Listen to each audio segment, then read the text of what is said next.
we are live. Hello, everybody. Welcome back to my channel. It's Tori, and today I have the distinct pleasure of chatting in a Motley Crew episode with my friend John from the YouTube channel Talking Story, which you should go subscribe to down in the description box below. John, thank you for joining me this evening. Oh man, I'm excited. I am ready to dish some booktube dirt. Okay, we're getting all the tea tonight. That's what we're doing, a tea session. We're doing a tea ceremony here. Let's do it. Let's do it. Last week, if you guys haven't seen, there is a video on John's channel that I also have linked down below, where he interviewed me about my book Phased. And that was such an awesome conversation, John. And I just wanted to take a moment to thank you again for having me on and being so incredibly thorough and thoughtful about the questions and really digging into the book and the themes. And that was really an awesome conversation. So thank you for that. Oh man, I dug the book so much. And it was, I'm still like, I mean, I've only been doing this for a certain number of months and I was still like somewhat struck. It's like, oh my God, this person I've been watching will talk to me. Like, this is awesome. Like, I can't wait. So it's like, I was just trying, it's like, I hope I don't look like a complete doofus, but no, I was so pleased to be able to talk to you. It was awesome. Well, and it's always fun because what author doesn't love being asked to talk about their book and get excited about it, So that, I mean, whenever we have the opportunity to do that, it's something I'm very grateful for, because when you start working on a book, it's a very isolated, we talked about that a little bit. It's a very isolated, so vulnerable thing. Yeah. Absolutely. And then all of a sudden it's not, and it's very not. So there's that kind of trepidation of, oh man, how, it's like sending your kid off to school for the first time. Right. It's like everybody going to like them? Are they going to do well? Please don't, I don't want to get called in the middle of the day because they went to detention, It's like, what do they say? Like it's like having a kid is like watching your heart walk around outside your body. Yes. It's like art's so kind of true. the same. Yeah. Yes. It's kind of the same thing, right? Like absolutely. I bared part of myself and I put it on this piece of paper and now it's like out there. It's got to be the scariest thing in the world. It is, especially where, you're working on projects that might be more personal too. Like Phased is a very personal thing. Bloodstones is too, but Phased is just they're very different. It's always, so whenever somebody comes in and is just so excited about it and really gets what you were trying to put on the page, there's no feeling better than that. And that comes through, like, that is such a cathartic, like you can tell that that was a journey, not only for us that are reading, but a journey for you, and it's like, there are those books and they're very special for me. They're like that. Like, I really am looking forward to reading M.L. Wong's book, because I hear that's the same kind of thing. Kaigen. Yes. We should buddy read it, because I still haven't read it yet. Oh yeah. I got you got your copy in too. I saw you unbox, right? I got my copy in. It's so beautiful. and I have not read it yet. So we should schedule that. Absolutely. If you'll break your rule for me and do a TBR and schedule. Yeah. Tori, I don't want to make you break your rules. Yeah. Buddy reads I feel like buddy reads are kind of adjacent to TBRs. I feel like they're kind of their own thing. Yeah. And I would be sad if I never buddy read anything with anybody anymore. It's the whole point of doing this, right? Like, to me, it's like, I love buddy. I love to make friends and be able to talk that's the whole point of being out there. Yeah. So yeah, absolutely. Yeah, no, we totally do that. And it's like, Interview with the Vampire for me is that same kind of thing. Like, you have an author struggling with incomparable loss at that moment, So I love reads like that. And Phased struck me as the same way. It was such a cathartic read for me because I could feel your journey. Thank you. Yeah. I appreciate that. Well, we've got some people jumping in the chat. Hey, Britton. We have the one and only Jacqueline Hagen in the house. Everybody needs to go read the Wickwire Watch now. I keep saying, and I haven't picked up Spider Key yet. I've read the first book. It's so good. It's so good. But she could win the whole thing, right? I mean, it's tough because as integrated as I've become in the community, I have so many friends that were and are participating in SPIFBO. And I have a couple of friends in the finals already, and I'm just like, I put a lot of money on Wickwire right now. I really think she could. for sure. I'm new, so I don't have that experience. But it's like I started to make a commitment to myself, right? And it's like when I started, and I kind of got my eyes open. It's like I'm going to read at least one self-pub book a month, like at least one, right? Yeah, and it's become two because I'm just getting told that way. Yeah. But I read hers, and it's like, oh my God, that's her debut. That's her debut. And I saw you interview her. I mean, she's been working on it for a hot minute. It's not like she just brain dumped that out. But still, the genre blending, and like, I got questions. Like, I have feelings about the amount of questions I have. When I reviewed it, I like compared it to that rainy day or that holiday with your family, and you break out that 1,000-piece jigsaw puzzle to get grandma to shut up and do something in the corner. But this is like that hardcore that's all shades of gray. It's not even a picture, and you're just about to get the border, and you still have pieces missing, and you can't finish the border. And I should be able to get the border because it's got a straight edge, but I still can't answer these questions of what's going on. You trust no one. She nails it so well with that. So well.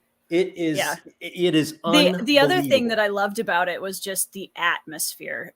Atmosphere is something that is, I would say, it's rare for a book to have that solidified and potent of an atmosphere. And I loved that about it. And just to another level. Like, I love atmosphere too. Very big on my chart, right? But not only does she, I would assume as a horror fan, I would assume. Yeah. She does atmosphere, and she can change. It's like I'm all about atmosphere. I'm all about a place being a character, right? And I know you kind of said it's like Howl's Moving Castle, and that was so perfect. But it's like she changes atmosphere from whimsy. Yep.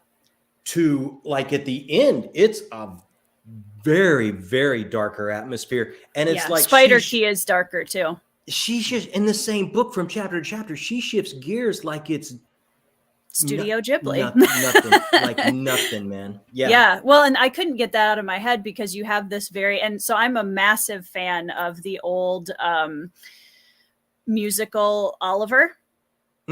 And Jack Wilde as the Artful Dodger is one of my favorite characters and actors playing a character of all time. And when I read Wickwire, I could not get his portrayal of the Artful Dodger out of my head. I was like, oh my gosh, it's like the same character, and I love it. Inkwell is, right? Yes. It's like, yeah. That and kind of Dickensian, roguish, one of my favorite authors of all time. Favorite authors of all time is Robert McCammon. And I love the Matthew Corbett series he does. And the prose style he does, I call it neo-Dickensian, because he has so much of those trappings, but it's still so accessible, now. And I would put her in that same bracket with this, man. It blew my hair back. It blew my hair back. Yeah. I you know what? I'm really excited to see how she does, because I think she absolutely deserved that finalist position. And I do think she's a serious contender for it. Yeah. I don't know the other ones, but I mean, she and the nicest person in the world. Oh yeah. I mean, when I was reading this, she always found the time to answer an email. She was just so sweet and lovely to send me the book. And it's like, she's great. And I think I had, I don't know, 1.5 subscribers at the time, and she still was like, absolutely, I will send, just a great lady. Yeah. I'm excited for you to read Spider Key. I'm curious to see how, once you loving Wickwire so much, how you feel like the second book adds to that. It is high up on my TBR. Like I say, I do at least one a month. Now, next month, the next book I'm picking up after I finish spooky season is, I don't know if you've heard of this gentleman. I might be breaking, some big thing here, but he's known as, now don't be confused. He's known as Dr. Fantasy. Oh, and okay. that is not your favorite 70s jazz funk fusion band. Sure. That is Dr. Philip Chase. Oh, that one. Okay. That Dr. Fantasy. Okay, so, got it. I'm going to pick up The Way of the Dan Neck. That's the next book I pick up. Nice. So I cannot wait to do that one. Have you read that one? I have. And? It's, it's funny because knowing Philip and just, you watch you watch his book reviews, and especially I've loved watching him judge Spiffbo, because he's so thorough and he's so thoughtful. And you get to the end of the book, the video, and you're like, wait, he cut some of those? I want to read all of them. Like, he does such a good job of really giving limelight to all of the books. Don't you wish, like, I wish I would have had that professor? Yes. You know, like, he's so heartfelt. Even the people that he's not moving forward, he is the most gentle, kind, heartfelt. I'm like, where was this dude when I was going to college? You know, like, does he treat his students that way? Oh, I'm sure. Yeah. I've obviously never been in his classroom, but I wish I could audit one. That would be great. Oh, and he rocks the best college prof beard too. Like, he does. There's so many good beards on BookTube. They're really, I keep joking. I need to get a crochet beard for my live streams. Absolutely. For years I've been trying to do, I want to be a college prof beard, but no, he's like the pro leagues. He does the real deal. He is. Yep, for sure. Chris Navo's here. Hey, Chris. I love Chris's channel. Chris has he's another one of those 2023 class booktubers that just came out the gate swinging, and they look great, right? They look great. Yeah. Brian hit you up with a subscription. Oh man, awesome. Thank you. Thanks, Brian. Brian's also awesome. Brian, I think, is starting a YouTube channel here shortly, if I caught that correctly. Heidi, I'm listening to Howling Dark. I'm enjoying Sun Eater, but the prose is dense and purple. Oh, I'm a big Lovecraft fan, so you're ready for it. I should be cool with that. Actually, I think that's the book it is in my November stack, so I'm going to pick it up like right after Way of Adan. That was in your last book haul, I think, right? Yeah. I'm so glad the trade paperbacks finally came out. I had the mass market paperback, and I threw it on Pango Books as soon as the trades came back out, because it's like, I know I'm going to love this, and I want it to be a bigger profile on my shelf than, you know. So what is your preferred reading format in general? A hardcover. Love it. Really? Okay. Yeah. All right. Yeah. I have the ebook of Way of Adan because, I couldn't say no. When Philip announced this, like, for a limited time, it was like 99 cents or something. It's like, oh my God, there's no way I can't get that. But I love the tactile feel. And it's like, that's the other thing I love about Self-Pub, is that you guys are in charge of this gift that I have. You work with the artist for the cover. Yeah. You angst, and I've heard you angst over the blurb on the back. You probably have a say in the typesetting and, the font. And it's like, I feel like I'm holding a piece of you in a gift. And it's like, for me, that's so special, so part of it. I love that tactile part. I just love it. And then if it's special, you want it on your shelf, right? Like, absolutely. Yeah. Well, and I mean, the indie community has been knocking it out of the park with covers and interior illustrations. And I mean, so I'm going to brag on my friend a little bit for a second here, because my friend Katie Andrews, she wrote The Assassin of Grins and Secrets, which was a semifinalist in Spiffbo 8. And then this year she's in Fantasy Faction with Hills of Heather and Bone, which is a cozy fantasy, and it's just beautiful. Her descriptions are killer. So good. That's gorgeous, right? That's gorgeous. Like, why is that not on every shelf everywhere? And so you've got that, and this is the hardcover edition. So you take the dust jacket off. Oh my God. And it's this beautifully designed naked hardcover, right? And that's just the regular hardcover edition. That's the regular hardcover edition. Then you open it, and the whole interior is just stunning. Wow. Like, beautiful map. Oh my God, like a color, like a map. And let me see if I can find so she has portraits of the main characters in here. Oh, that is so awesome. And at the very back, because I have to brag on my best friend a little bit, Sarah from Sparrow Springs did this stunning illustration. Oh, wow. Look at that. Isn't that gorgeous? From that illustration right there, I know that's my kind of book. I gotta find that. Well, it's like I read, and I know you've read this too, T.A. Bruno's book, Down Below Beyond. Yep, so and good. What an amazing gift from him as an artist. He does the character sketches. He does like the chapter insert sketches, and it's like, I just feel like I got somebody's blood, sweat, and tears. You know, not only did they angst over every word, but it's like they throw threw their talents and art in there, and it's like I absolutely love it. I think it's the coolest thing. Well, you're basically an art director at the same time as being the author, which is really fun, I think. And the cover on your new book is gorgeous. Let's see.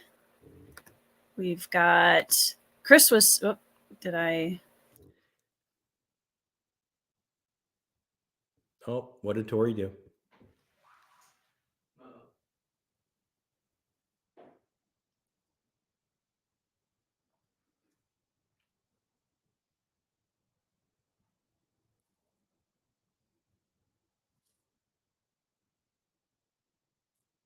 Is that on her end or is that us? I think that might be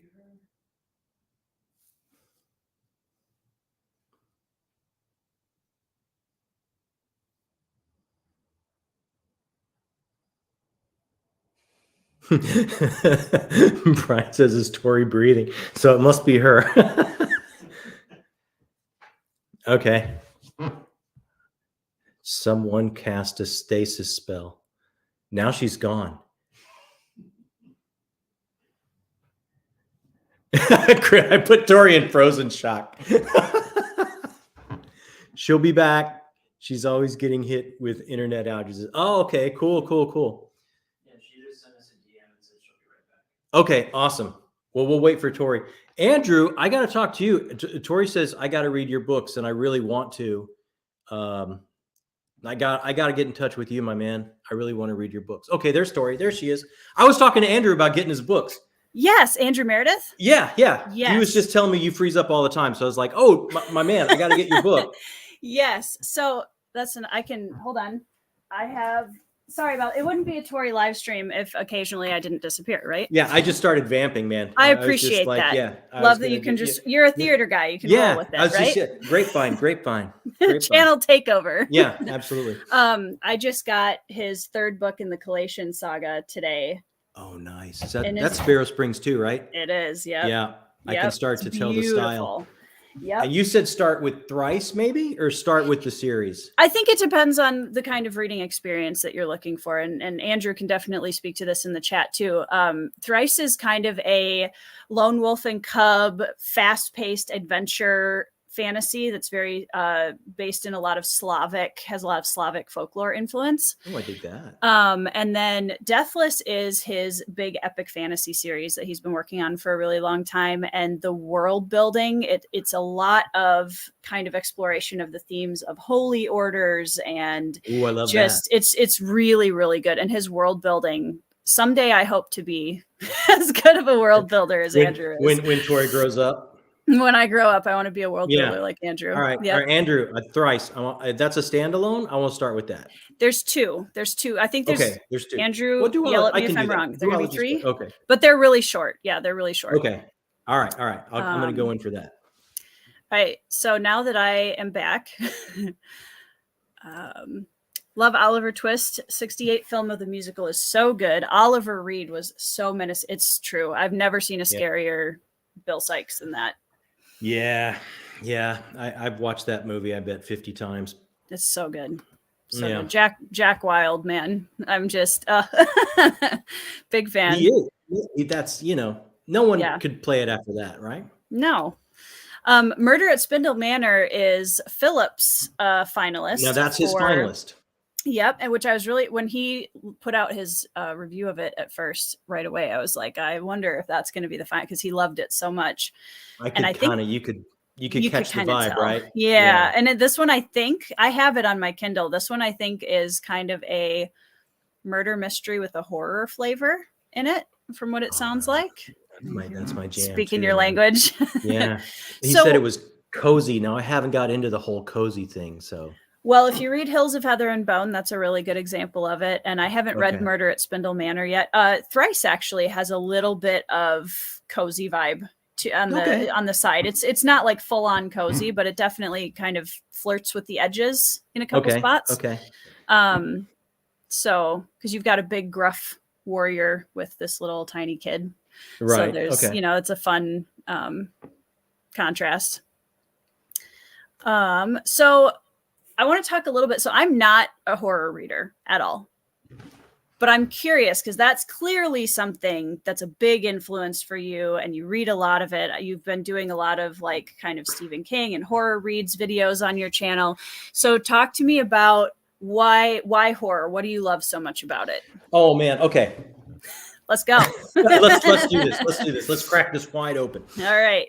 I love horror because, and it's the first thing I started reading. When I was young, and my mom would never say no to buying books for me, right? Awesome. And so we lived in a very small town outside of a larger city. So it was like a 40-minute drive to the mall. Mm-hmm. You get to cruise the mall, and you get to hit American Cookie Company, and you get to go to Walden Books and B. Dalton, and all that stuff from back in the day, right?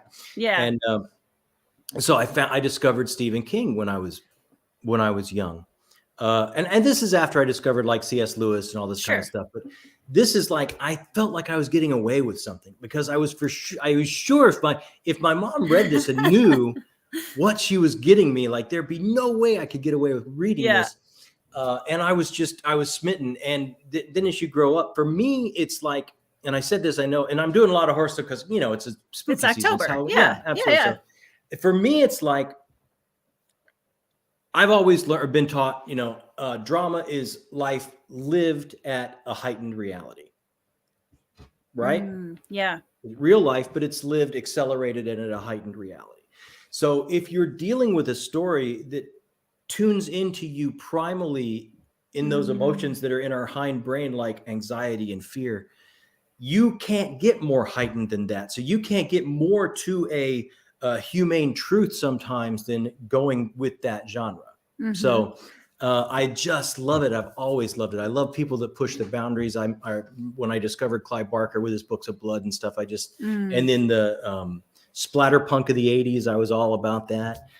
So yeah, I've done probably through the years more horror following than fantasy. Yeah. So is that why you because I noticed in your intro to BookTube video, you talked about that you're a speculative fiction reader, which nicely kind of puts all of those genres neatly in a package. That was, oh my God, I could not go back and watch that video again. I'm so sorry if you watched that, but that was such a big catchphrase back in the day when I was hanging out when I was living in Los Angeles, and I was hanging out at like Dangerous Visions, and Dark Delicacies and Forbidden Planet and all these bookstores that I just, and Harlan Ellison was a co-owner of Dangerous Visions, and got to know him fairly well. He was at the store fairly often, and that was his term. And everyone that shopped there, their term, oh, this is speculative fiction. Because it was what all the cool kids called it. Well, you know what? I don't know if it was the cool kids. It was us nerdy kids before nerdy was cool. Yeah, yeah. And we were tired of being ghettoized. We were tired of being our section in the bookstore thought of as not real fiction or not literary or not worthy. Get out the soapbox. Exactly. It still gets me today. Like there's amazing 100%. Sci-fi and horror. And if it's by certain authors, they're going to put it in the literary shelf. And it's like, you know what? You can say that's sci-fi, man. That should be over here. I don't know why the shelf Nazis are trying to separate it just because it's somebody that you think doesn't belong on these racks over here. Like it's still the same ground they're treading, it drives me crazy. Me crazy. Hey, Caden. Caden says Lovecraft fan. Absolutely. Absolutely. Where are you? Yeah. Right there. My Arkham House editions. Nice. Bryce from Shelf Centered. Hey, bud. Hey, Bryce. Andrew's Wizardly Reads is here. Yes. Said he was going to be late. Andrew's the best. Matt's fantasy book reviews. I still can't get over the fact that John has the dopest looking bookshelf versus videos on a blank green screen. Okay. I was going to be, yeah. I love Matt. I love Matt's channel. He has some of the best reviews, and this guy is the bravest person in the world. How can you just put a book down and not collect your thoughts at all and go, and I'm done, and rattle off for like 20 minutes of what you thought of that book? Like, how is that humanly possible? But anyway, that was when I was first getting started. I would like take a quick lunch break at work Oh, and sure. duck into a back room where we had a green screen set up and like just sit down and knock something out real quick. So then the nice bookshelf that he's talking about is actually in my wife's office that I started doing some things Sunday. I would do a Sunday catch-up thing in front of my bookshelf, but my bookshelf happens to be behind my wife's desk. So I don't know if it's my book buying habit or her having to buy so much sage and smudge all my, bad juju away from her, my desk, my work area. Yeah. So my son Jacob put this little area together in a room upstairs. So it looks fantastic. We can be sequestered now. And so everything, Matt, will be happening here from now on. So all of the bad juju is away from the wife's desk. Well, let's hope so. Any juju left there is not mine. I can't take responsibility for it.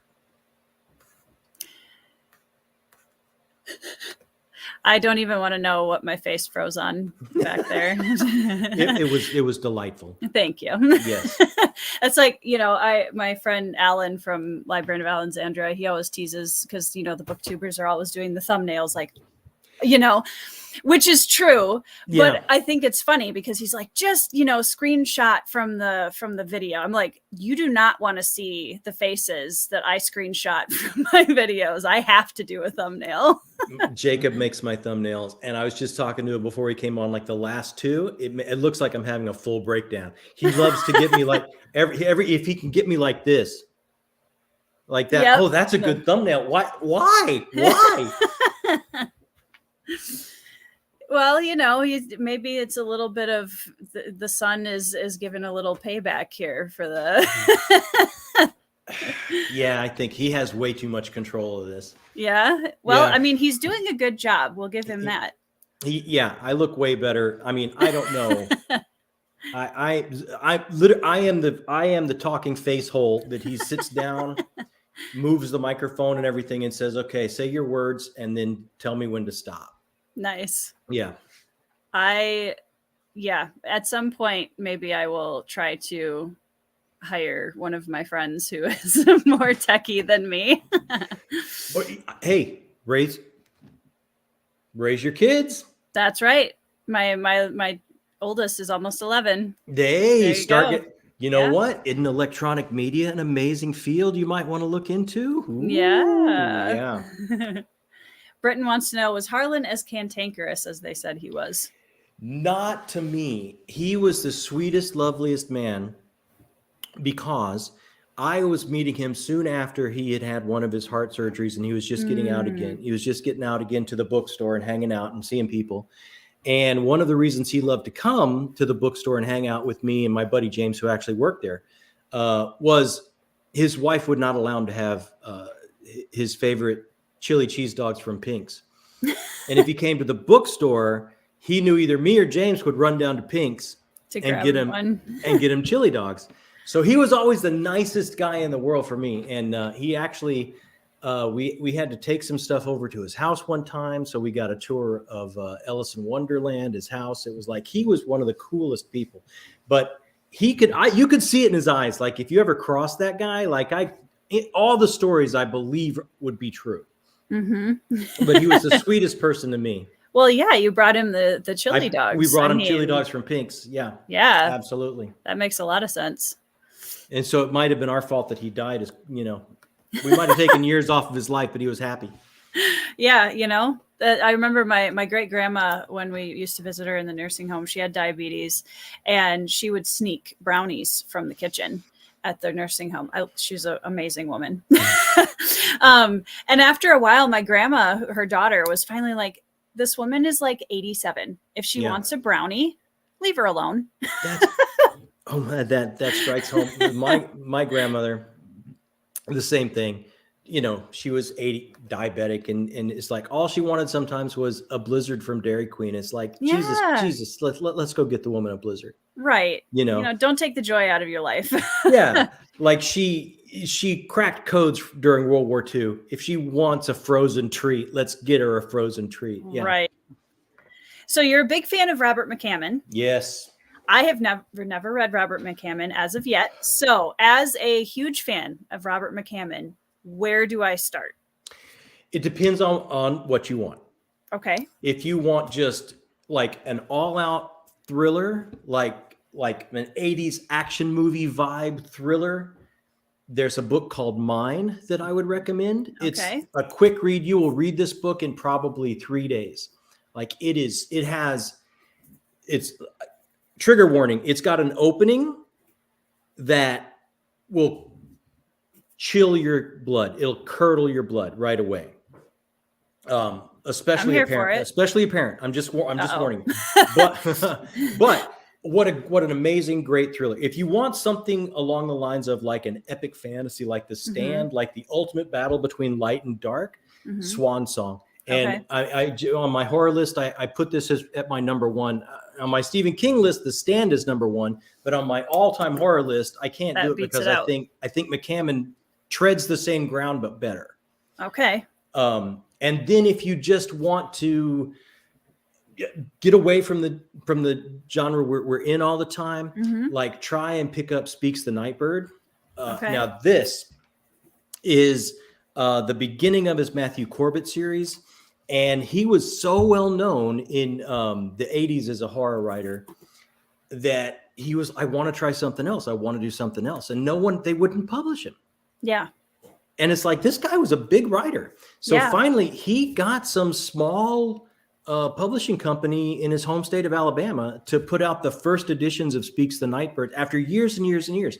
And this is the story about a traveling judge basically coming to a very, very small South Carolina town. I think it's like late 1600s for a witch trial. And Matthew Corbett is his very, very young assistant. And from there, you get to follow Matthew Corbett's adventures. They don't call him detectives then, it's before all that, as a problem solver. And it becomes like a Sherlock Holmesian versus Moriarty with some supernatural vibes happening as go along. I mean, if you love Oliver Twist, like this is neo-Dickensian prose. Like you will read this prose and it's like, how was this not written of the past century? Wow. Like it is so it will transport you like that. Nice. And I mean, and he does that trick that Dickens did, like Dickens would always name his characters like Mr. Smallweed. And, like you would know exactly who these people are because Dickens was the champ of naming him something strange. You tracked like the villains of the Matthew Corbett series. You got like Taranthus Slaughter. Nice. And Professor Idris Fell. Like I love it. It's so good. If you want some historical fiction, go that way. Okay. Yeah, I have been meaning to, because the Swan Song and Boy's Life went around BookTube very heavily last year. Boy's Life is that amazing kind of magical realism. Yeah. Like that realistic touchstone. And then when things start seeping in, you just go with it because you're just so sucked in. Like he's such a good writer. He really is. Yeah. I'm excited. I definitely want to try one of his books just because I have so many people I know that have been singing his praises this last year. So I'm excited to check it out. Yeah. I've met him a couple times at signings. He's super nice guy. Yeah. Super nice guy. Southern gentleman. So one of the things that I've been loving about BookTube and Twitter and, a lot of now that we're starting to go outside again, a lot of the in-person kind of stuff is I feel like authors have become so much more accessible, and it's certainly true in the indie community. And is that something that you as a reader do you like to just have your own space as a reader, or do you like being able to see the authors more and, connect with the authors as well? I love that. Yeah. I mean, when I first got started, like when we were running with our, like me and my buddy, in LA, when we were living there, it's like we would spend our day off. We'd get up in the morning, we'd hit a bookstore, we'd hit another bookstore, we'd hit a Laserdisc place, we'd stop at the gas station to pick up some dogs or something for a quick lunch, and we'd hit a used bookstore to see what we could find. And it's like we were doing all this because there was constantly signings. You could constantly meet people. Like, I mean, you could meet Neil Gaiman at Forbidden Planet doing a signing when he was. I was standing right next, like when went to that signing, right? They were tearing the covers off of Sandman and sticking them up on the desk he was going to sit at. And this guy was standing next to me all in black, and I was just watching him tear these covers off and staple them onto this desk going, oh, I wonder when Neil Gaiman's going to get here. And the guy standing right here goes, oh, I don't think you should tear those off. Those aren't supposed to exist. And it's like the covers they were tearing off had like a full synopsis of the series to this point. But then DC Comics decided that they were going to give space to the Cancer Society. But those were ones with the synopsis and that they weren't supposed to even ever gone to print. And it's like, so Neil was standing there watching him just tear them up, right? And it's like, you could just meet people like that, like Anne Rice or Harlan Ellison or Robert McCammon, or it's like, that's so cool. But you had to stand in line and have that much time. And now with this, like, oh my God, Janny Wirtz actually tweeted something at me, right? Or when you were interviewing Janny Wirtz, like I could type something to her and see her react. It's like, it's like a new world. It's crazy, right? Like it's difficult to wrap your head around. Well, and it just humanizes our idols in a lot of ways, which is really something that I'm a big fan of. And I think, like, I don't tend to get starstruck too easily. I've had a couple moments on the channel, but like, it's amazing. Was it Janny? Janny was definitely one that I was like, I mean, she's just such a incredibly intelligent writer that how am I even going to interview her? And what do I say? And like, the last interview I watched you do with her is like, oh my God, like she knows what makes the caged bird sing. Like she's got answers. Like this is, how would you know what to say to a person like that? I mean, it was just great. I loved the interview and it was so inspiring and it was so like, what a great way to just turn that on at work and hear that. She's so no holds barred. And I love that. I love that, she had so many good, writing advice moments in that chat. And it was really cool. And like you said, it's just wild that I could send Janny a Twitter DM and talk to her about writing. Like that's just like, wild. What is that like? But I thought it's like she had stuff for anybody on an artist journey or anybody trying to like make sense of some things at time, right? Like I just found it just moving, insightful to the point where it was moving. It was such a great interview. You should be really proud of that one. Thank you. Yeah. It was fun. I was really happy to get a chance to talk to her. Steven Erikson is one of my all-time writing heroes, and the fact that I even had a chance to have him on my channel, I was shaking in my boots before that happened. Oh yeah. Really? Oh I have not. See, I haven't started Gardens of the Moon. I just got it for my birthday. So it's like, I saw that. All my excuses are gone. Yep. Because it's a little daunting when everyone tells you, okay, this is a great book, but bring your protractor, a lot of hydration, a spreadsheet. And I mean, it's like, So from somebody who I don't consider myself a super high level intellectual reader, right? I enjoy smart stories, but I'm not going to sit here. I'm not a spreadsheet person. I miss stuff in the Cosmere all the time. People have to be like, did you not notice that these two things are connected? I'm like, nope. But what I found actually is, so I read Gardens for the first time about 11 or 12 years ago when I was in college. Wow. Okay. And I had so you were young. I was young. I was in my early 20s, and I was a baby in epic fantasy, absolute child. I had read Mistborn and then one other book, Karen Miller's Hammer of God trilogy. And then I started with Gardens right after that. So it was a little bit of a trial by fire. Yeah, you went into the deep end. And I had no idea because I was brand new. I didn't know the difference. And I started reading and was so confused. But I loved it. I was like, wow, but these characters are so good. And I'm just, I don't understand completely what's going on, but I'm just I can't put this down. What is the prose like? I hear the prose is very singular. It is. It's definitely, he definitely has a strong, very intelligent voice in terms of every line matters. Mm-hmm. That being said, I don't find it to be particular. Like, I find Dickens harder to read by far than Really? Erikson. Okay. Oh yeah. Okay. Because one of the things that I think Erikson is so brilliant about is he has this, in my opinion, the vastest, or one of the vastest worlds in all of fantasy that he and Cam have created, and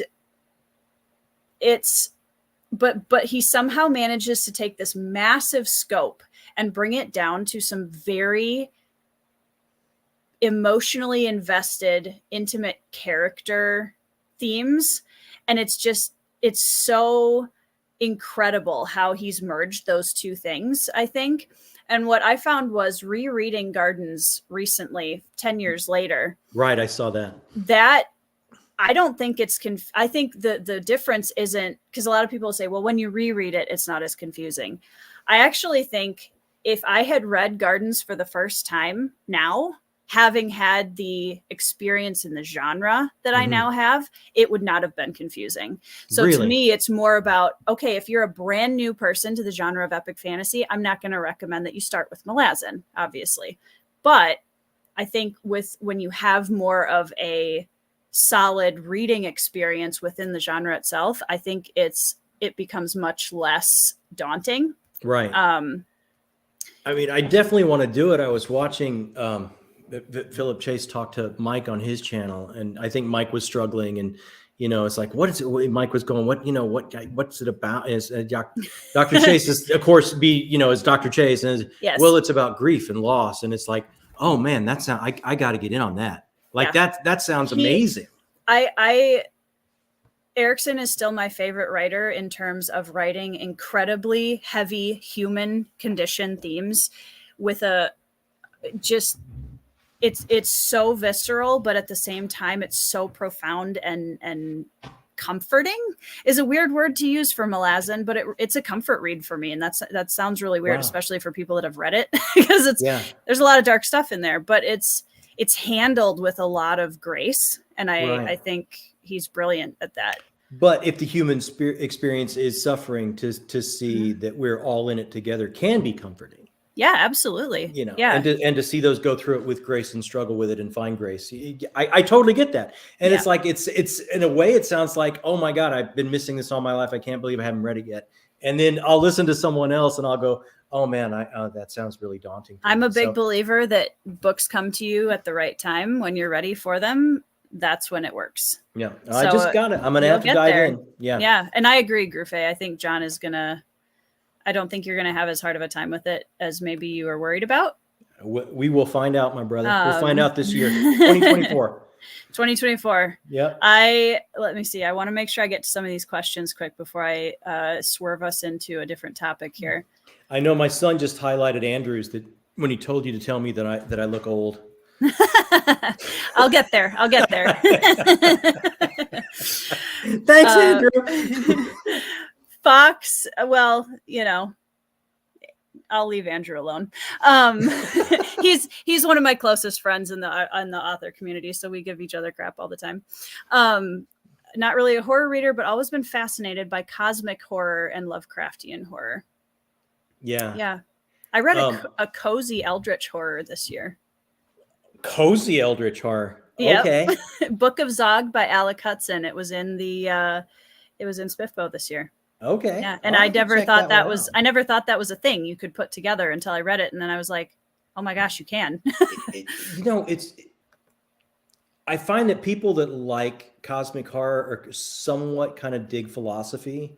Oh, sure. Yeah, that makes sense. Yeah. Because it's a lot of, if you think our existence on this little floating ball, right? And then there like these forces that we can't comprehend are doing machinations behind the curtain of reality that makes us just basically ants. It's like, it's so much Nietzsche, it's so much stuff going on in that way. And I've always dug it, man. I just love it. I just always had when I was young, when I came to Lovecraft, I was trying to find my own place in the world and where I fit in and what I wanted to do. so a lot of the themes of being small or not understanding or things being out of my control really spoke to me as a young person, you know? Yeah. Yeah. So this, I to this day, I love cosmic horror. Like some of my favorite horror series. And you don't think about horror working in series. I just put a video out today. Like, here's some horror series that go for like 24 books or at least a trilogy or something, right? Some of my favorite ones are cosmic horror. I don't know why, it just speaks to me. I really dig it. Yeah. I think you're going to like Malazan. If you like really big scope things being brought down to like very small characters, I think you're really going to like it. And have you ever read any David Mitchell? I have not. Okay. So David Mitchell, I'll write it down. Oh my God, Tori. Okay. So if you want to just dive in, right, and just do like a standalone, pick up Cloud Atlas. Oh, I've heard of it. Yeah. So it'll start off very much like this is just a historical fantasy. There's nothing special about this. And by the way, when you get towards the end, you're going to be like, the top of my head just blew off. This is about the importance of story to our species and how we define ourselves through story and what story means to us. And it becomes a Russian nesting doll that goes from that you get to just see going down into itself further and further. And it's like about narratives and different kind of narratives and how that defines our reality. Wow. Like, give that a try. Love that. I mean, it's all of that plus a great sci-fi read, plus a great historical fantasy. It is the most genre blending masterpiece I've ever read. Nice. And he does, like, a lot of his stuff becomes like, if you read all of his books, here's what's going on the physical realm, like these planets that are dealing with living a humane life. Here's the metaphysical that's going on that's an overlay on top of that. And it's like, I love that. So John, you are going to love Malazan. I'm calling it right now. All like right, when you're talking about, I'm like, that's not going to be a problem. Okay. I'm going to move it further up. Yeah. Because I didn't please tell me all of your thoughts. Like I would love as you're reading. 100%. Yeah. I didn't want to start another one until I finished like Wheel of Time, but oh my God, I bogged down in Wheel of Time. Like where are you in it? I'm like at 6 or 7. I'm like what everyone calls the beginning of the slog. And for me, it wasn't moving crazy fast anyway. You know, like the world building is astounding. Like I get it. I really get it. But as far as pace goes, I didn't really feel it was lickety split anyway. It doesn't strike me as that kind of a series. So I just thought, it's like, well, I'm just going to put this aside for a little bit. And it's like, I've had the hardest time going back to it. I have to, though. I have to. Absolutely have to. Well, I want to get to that. I had a question for you on that, actually. So, and I feel bad because I love audience. I love you guys so much. I'm so sorry. I'm trying to get to everybody's stuff. I'm just shocked people are here. Like, I figured it's oh my God, I'm going to show up and Tori's going to have nobody want to watch this is I mean, and I have to say, I love my audience as always. They have great comments. They have great questions. And I always feel awful that I missed some. I think it's just, it's the, oh my God, I'm not worthy. She's going to have me on and I'm going to, okay. I'm just glad I just see people saying something. And I'm like, yes. Okay. No, I've been, I posted it in the Discord and on Twitter and stuff. And it's fun because it's always fun to have people on, and the Motley Crew chats have been great for that. Getting people on that. It's just, we've only talked twice now, and it just, this beautiful common ground of literature makes everything so much more comfortable so quickly, and it's beautiful. That's art. That's art. Art's amazing. Art. It's totally subjective. It touches every soul differently, but at the same time, anything that has a soul is touched, so can come together in common ground. It's what makes us human. It's what speaks to us. It's the good stuff, man. I love it. Andrew wants to know if you own a bookstore. I used to co-own a comic book store. When I left theater, that's what my wife, the second dream my wife helped make me come true was I was co-owner of a comic book store. Yeah. That's awesome. So we're going to talk about this a little bit, but theater to comic book store to YouTube reviewer extraordinaire. Yeah, you are just in the arts.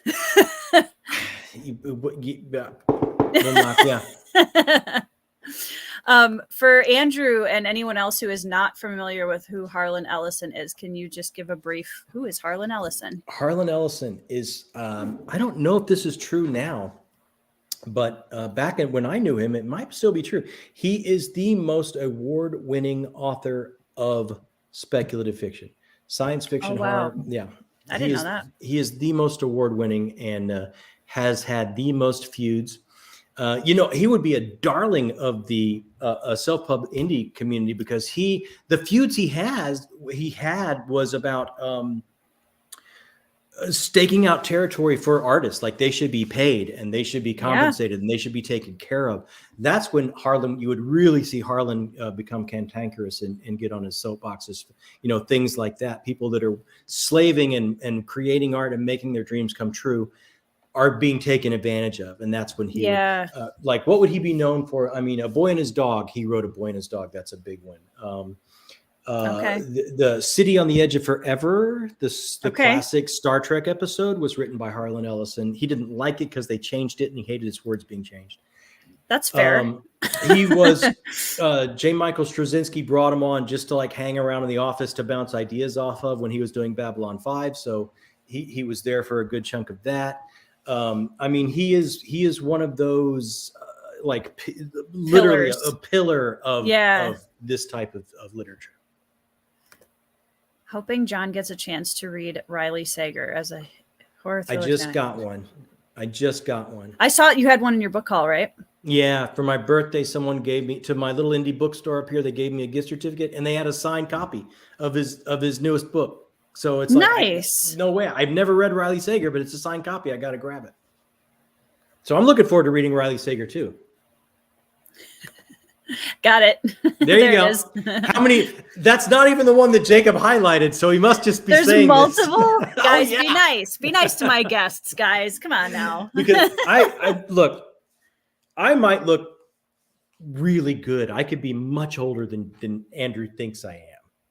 Andrew should put down there how old he thinks I am, and then I'll tell him if he's in the neighborhood or not. I can tease Andrew about being old because he's a year older than me. So well, he's still you are both very children. old. Yeah. Yeah, Chris, trying to go to as many live author events as possible now. This year went to a Pierce Brown signing up in the Twin Cities. I just got into Pierce Brown this year since being on. We're going to talk about that. Yeah. I love your shirt, by the way. I wore it for you. I just about went and put my beanie on when I saw you show up in that. Oh my goodness, it was packed. And it was so cool because we stood there. Okay, she was only ages. Evie makes my Christmas card list. I just saw that. I'm guessing 47. Yeah. Okay. I need your address. You're going to get like get a Christmas card. You're going to get a lovely, lovely fruit cake this year. It was absolutely packed. His Q&A. I'm glad I went just for the Q&A.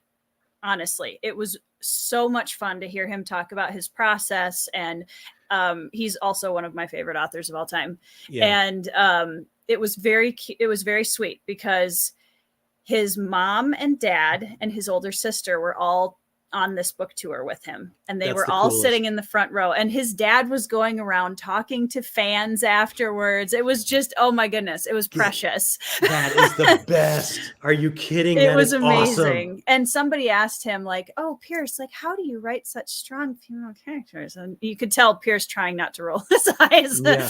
And his mom and his sister are like right there. And he's like, I just write women. Yeah. And I was like, preach. Yeah. It was brilliant. He gave us the backstory of Severo's character, who was based on a real person that he knew, which I love. Severo's my favorite fantasy character of all time. He is up there, man. And I know you haven't read the second trilogy. I can't wait. Dude, he goes on a journey. Like it is like Odyssey, Iliad level journey. Like it is. Yeah. It is awesome. I'm excited. I had to go through this very long period where I was so afraid of the Disney sequel syndrome. I don't know what else to call it. And I was like, oh no. I love these No. characters so much, and the more I've heard about it, the more I'm feeling confident that. And after having seen and heard Pierce Brown talking about it, I'm like, yep, I'm not gonna have a problem. He's like that, and he's becoming one of my favorite authors too, right? Like, He's amazing. Yeah, and it's like not fair, right? Like, he's like one of those people. Like, I met so many of these people and when I was in LA, and it's like, oh my God, you hit every branch of the gorgeous tree on the way down, and you still are so talented. I'm moving home. Like, it's just, he's one of those people to me that's like, and he seems to be just a genuine nice he's person. from my just meeting him. I met him at the book signing for like 40 seconds and asked him if he would come on my channel for an interview. What did he say? He said, absolutely, pester me on Instagram. Literally several days later, Instagram enacted its new policy that you can only message someone once until they literally days. So I'm just about to take to the streets of Twitter, and I'm going to @ him until he says something. yes. Yeah. Because my channel literally was branded on the Howler beanie. So I feel like, you know. Oh yeah. Yeah. Let's see. So somebody asked, I think it was Andrew, maybe, what your favorite read since joining BookTube has been. Well, I think it will be very difficult so far. And I did not see, when I joined BookTube, I didn't know about Brandon Sanderson. I've been hanging out with my favorite authors in my head, and I've missed so much. So I didn't know about Brandon Sanderson. I had picked up Red Rising a couple times, and I was just like, I don't think it's for me, and I put it back. But then hearing, it's like I went back and read it. So at this point, and before the end of the year, I'm gonna read Words of Radiance and okay, that's my favorite, and Enemy of God, which I hear is a lot of people's favorite. Mm-hmm. And so I got some really heavy hitters lined up that I'm catching up on. Yeah. But so far at this point, I don't think. Oh, and I'm going to read Empire of Silence, which is the Sun, which I hear amazing, right? I don't think Lightbringer has been usurped from my book of the year so far. Okay. I don't think it has. I would have to think really long and hard. But I thought what he achieved in that book was, and to see his artist journey from where he started in Red Rising to where he gets to in Lightbringer. And I love that he gave himself the time to notice, you know what, to all of these millions of fans. Yeah. This isn't the direction. This isn't the right direction. I need to start over. Yeah. Yeah. Mad respect for that. Absolutely. Absolutely. You know, I mean, someone that angsts over every word, right? It's like just. Yep. It's gotta be the vision you wanted. Yeah. I mean, it's never going to be the exact same as when you come into the story and you have this idea of what it's going to look like. And then you get to the other side and you're like, oh, it's not quite, but yeah. And I haven't read Realm of the Elderlings, but I think the same thing somewhat applies in this, where you start with Darrow and where he's at in Lightbringer. It's like, what a journey. Like, yeah, he's, you know, a full-blown adult with concerns and anxieties that just didn't even exist, and how he comes about them and where he goes. And it's like, well, it's been a great journey. And thematically, and how he landed the plane with Lightbringer, I don't know how Red God's gonna. I don't know how he's gonna top it. I have no idea. Yeah, I believe it. I think he can do it. Yeah. We'll see. I'm sure he's working hard. You ask him for me when you get him on your channel. I will do that. It's gonna happen. My two big bucket list authors were Pierce Brown and Steven Erikson. So I'm 1 for 2. Yeah. Got to finish it out. Oh, we have to give Andrew a little credit. I didn't say John looks old. It was the laser disc. There we go. Oh my God. I used to work, and when I lived in Los Angeles, I worked at Laser's Edge, and all we did was laser discs. Nice. That's how far back I go, my friend. But that was the coolest job, because in LA, that was like the cutting edge at the time. And I got to meet so many amazing people doing that. Yeah. That were our regular customers. Evie is our resident, since Derry is asleep. Is she asleep right now? Evie is our resident Realm of the Elderlings. It is on my list. It is on my list. I swear. Robin Hobb it's funny because you don't, for me at least, this was my experience. I read the first trilogy and I didn't realize how much it impacted me until I picked up another one of her books like 2 years later and cried at the characters. Really? Just from seeing them again? Oh, yeah. Oh, wow. Yeah. And I was like, wait a second. I didn't know that we had this level of like emotional investment here. Yeah. And she gets into your emotions very subtly, but then when she's got you, there's no getting out. Okay. Yeah. Yeah, it's good. I have to do it. I have to do it. Yeah. It's, in this genre, it's so daunting because I love a trilogy because you can line those up. It's like, hey, one a month, I can get that done in a quarter. But it's like they're chunks. Like that's how many books in that? That's like 15, 14. So I can't remember exactly. It's a lot. It's a lot. Yeah. So you kind of brought up catching up, coming back to BookTube, coming back to the genre and catching up. Do you feel pressure to catch up with all of these series that are the big, canon series now? You know what? It's funny. And I so respect your video that you put out. And I just think we're at such different places in our journey that you've been like 4 years, coming on 4 years, right? Something like that. Yeah. Yep. January 1st. Right. So I'm coming on 6 months. And for me, yeah, woohoo. So you're still here. Yeah, I'm still here. I made 6 months. For me, it's an absolute blessing because every book I pick up is special. Yeah. Like I would not have known about Red Rising to get to Lightbringer this year. I would not have known about Brandon Sanderson, and Way of Kings like took me down some pegs because I expected, okay, here's the Human Storymatic 3000. He's cranking this out. It's going to be epic fantasy. I'm going to have it's like, but what I got so caught up in that was the philosophy of it all. And I found it stunning. Yeah. And the same thing with the first Mistborn. I just think he's someone whose faith is such an important part of his life that he can't stop it from filtering through his art. Yep. And not that I think that he's didactic or preachy or anything of the kind, but there's just something there about a spirituality and the importance of that speaks to me personally, and the philosophy of that I caught. Because Way of Kings, I wasn't ready for this world that the philosophy has moved on to just completely be somewhat narcissistic, to where the church, the religion itself, only existed to help you achieve your personal goals and your destiny, as opposed to thinking beyond that and it's like so insular and it's so narcissistic. And now, through these characters thinking beyond themselves and to the betterment of others and all is starting to creep back in and come back. And it's like, that's the importance of that book and the philosophy shift. And I mean, I was just stunned and knocked down by that. I wasn't prepared for that or ready for that, Yeah. And it meant something to me.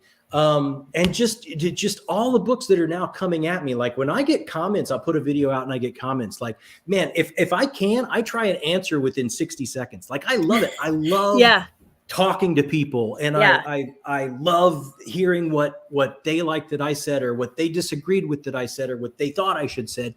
All that stuff just like flips my switch. I absolutely love it. So for me, I don't feel the pressure yet. I just feel like, what an amazing gift.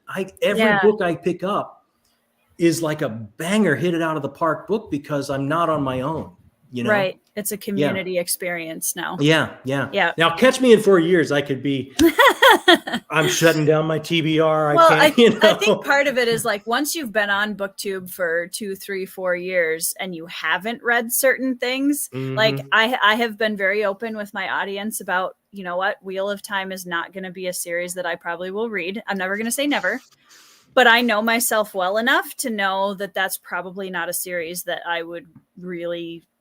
I have so many things I want to read. So many things. We'll never get to it, right? We'll never get to it. And I have to be realistic about certain things that I know I can put to the side so that I can open the door for other series that I know I will love, or am more likely to love. I'll put it that way. Yeah. Thanks, Lauren. I've heard, well, and I think the beauty of that, and I've said this on so many live streams now. The beauty of Wheel of Time for me is listening to the people who grew up with it. The nostalgia, that was their gateway into these big fantasy worlds. And I like hearing them talk about it more than I even want to read the book because it's just beautiful. It's special. Exactly. I like hearing that as much as I would like hearing about their birthday that was special because they got the red flyer wagon, or, it's like those moments that make us who we are special. Like Harry Potter was like that for so many. It's such a gateway, it's like for Lord of the Rings generations. For me, it was Narnia and Lord of the Rings. Same. But for others, whatever gateway drug, I love hearing about that. Yep. Britton, you have to be realistic about these things. I see what you did there. Yeah. And that's another one. I've read the first trilogy this year. So did I. Would not have come to that without BookTube. Yeah, because you loved First Law. I haven't watched your reviews of it yet, so I don't know your pros and cons of it yet, but I loved it. I liked it a great deal. And I don't know, I'm confused about the grim dark thing. Yeah, same. For me, that just seemed like a really good book. Yeah, well, who was I talking to? Mark Lawrence, I think, actually has a really good article that my friend John Morrow brought up when we were talking about grimdark reading The Last War by Mike Shackle, which is amazing, by the way. I'm starting that next month with Andrew. I'm excited for you guys. I think it's going to be fun. And we were talking about how grimdark isn't so much necessarily like a subgenre, like a lot of, other types of fantasy. It's more of a tone. And I thought that was a really good way to put it because it can go across different genres. Grimdark isn't necessarily exclusive to fantasy. Yeah. And I liked the idea of looking at it more as a tone of story as opposed to a genre or subgenre. I mean, I'm no spoilers, but you hear so many people try and sum that series up. Yeah. And it's like, oh my, the characters are just, not great people or even stronger terms. Right. And I found them heroic, absolutely heroic. Yeah. In some ways. Yeah.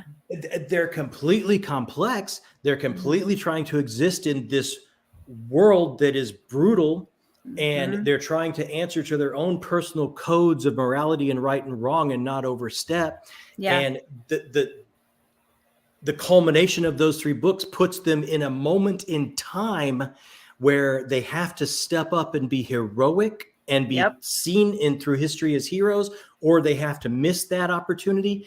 And they're all doing the best they can do. But I'm sure if you really spent time sharing cigars with Winston Churchill during the Blitz, like I'm sure that guy had some unsavory moments. I'm sure he was not the best salt of the earth, heroic dude. I'm sure he had moments of complexity. And I thought the complexity, the grayness of these characters made their journey to heroism even more fulfilling for me. I thought they were heroes. Completely and absolutely. I had no problem buying into that. So the whole grimdark thing, I was like, I'm missing something with that. Yeah. So. I think from my very limited perspective, that it seems like grimdark to me oftentimes speaks more to the brutality of the world than the characters. So, I mean, oftentimes you also get very brutal, very dark characters in them that are very morally, I mean, I would even say pushing the boundary of being morally gray in a lot of cases. But yeah, I think it's interesting. I do want to comment. So there's a little tension in the chat between Wheel of Time and Malazan. So we're going to just everybody take a breath. Okay. Everybody take a breath. Okay. Every series is wonderful. I'm just speaking to my chat for a minute. Every series is wonderful and it has a place, and there's no, I really hesitate comparing series to each other because they're so drastically different and they speak to completely different things. So yeah, again, it's every gateway is. There's no wrong. Yeah, there's no wrong. No, there can't be. Art in general is completely subjective because you bring your soul and your past and your history to it as you interpret it. So, however you interpret it, it's your soul. You can't be wrong. It speaks to you in an individual way. So there can't be right or wrong to art. There's just no way. Yep. Everybody's coming out with some hot takes here. Well, this one's not necessarily a hot take, but Abercrombie is the best character writer out there. He may not be the best plot wise, but Glocta is a great character.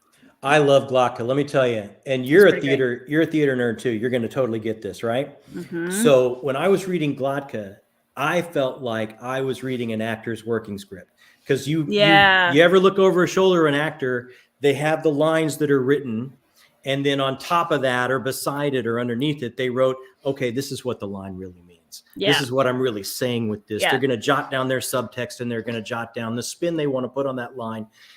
So it means something could be entirely different than what they're saying, right? Mm-hmm. And I thought the genius of Abercrombie was putting the inner monologue of Glocta on the page. We got his subtext. It was like looking at a working actor's script. You get to see his subtext through the whole time. Mm-hmm. And it was just genius. I absolutely loved it. Yeah, it was. I loved his characterization a lot. And actually, maybe I shouldn't mention this for spoilers, but one of the other POV characters was actually my favorite character arc, especially through books 1 and 2. I think I know. Yeah. I think. Yep. Mm-hmm. But yeah, Britton, broke my heart with your last Argument of Kings video, but I still love you. Thanks, Britton. So many things. I have so many things to say about the last Argument of Kings, but I still completely agree with the fact that Abercrombie is a brilliant character writer with most of his characters. Yeah. We'll put it that way.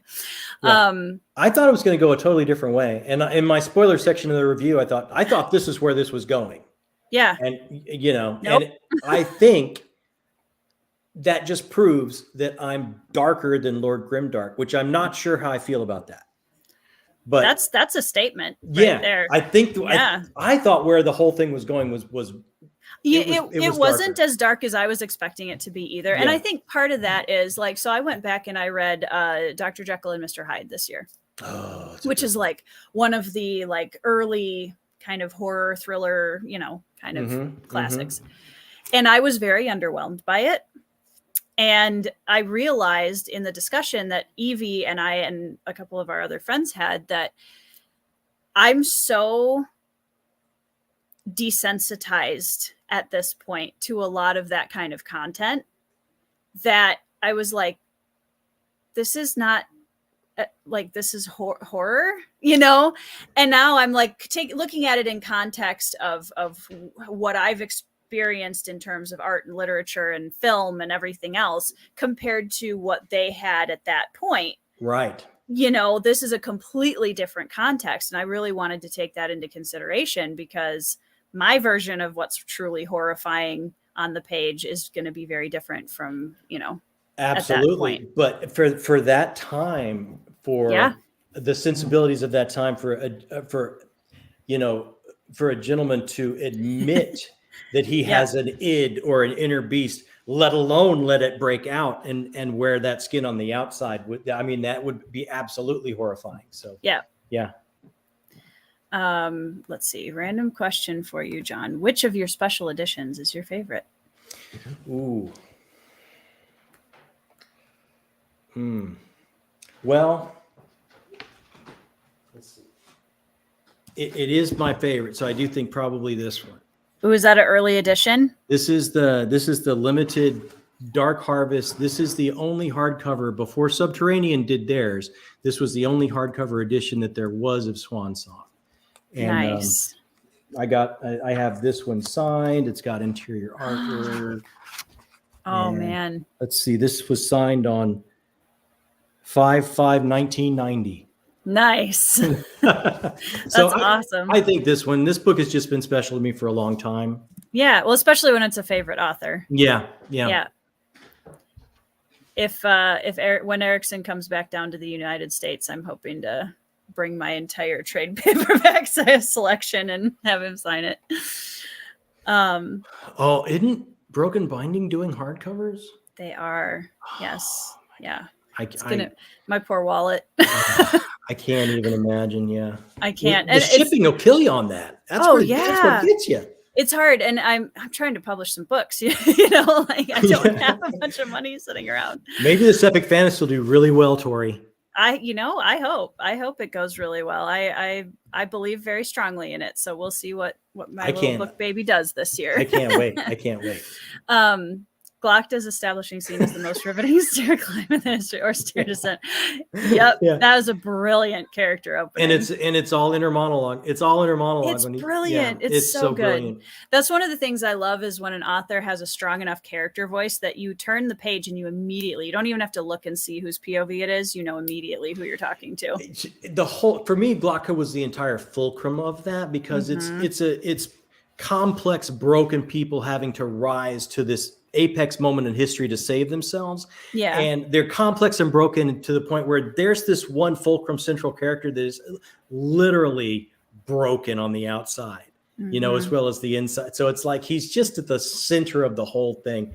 I just completely connected with him. I absolutely love that character. Brilliant character. You know what? I can understand why people would enjoy it. I know I'm just ruining everything today. Yeah. Unsubscribe. No. I don't know. I had a lot of things with.